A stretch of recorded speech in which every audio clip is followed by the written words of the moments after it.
পাবনার ঈশ্বরদীতে মা কুকুরের অগোচরে ৮টি কুকুরছানাকে বস্তাবন্দি করে পুকুরে ফেলে হত্যার ঘটনায় নিশি রহমানকে গ্রেপ্তার করেছে পুলিশ। স্থানীয় ক্ষুদ্র কৃষক উন্নয়ন ফাউন্ডেশনের কর্মকর্তা হাসানুর রহমান নয়নের স্ত্রী তিনি।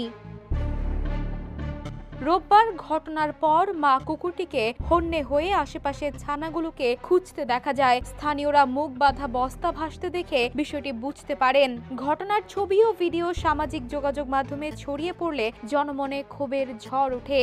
এরপর এই হত্যাকারী নারীকে গ্রেপ্তারের পর নেটিজেনরা লিখেন, এটা দেখে সবাইকে সাবধান হওয়া উচিত, কেউ যেন প্রাণী হত্যা না করে, তাদেরও বাঁচার অধিকার আছে। আবার কেউ লিখেছেন, অনেক খুশি হলাম, যারা এরকম নিরীহ পশু হত্যা করে তাদের বিরুদ্ধে কঠিন আইনি ব্যবস্থা নেওয়া হোক।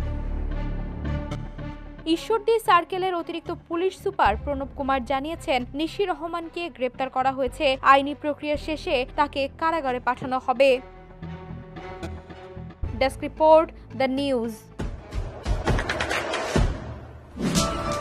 দেশে দেশে সবার সাথে, দ্য নিউজ।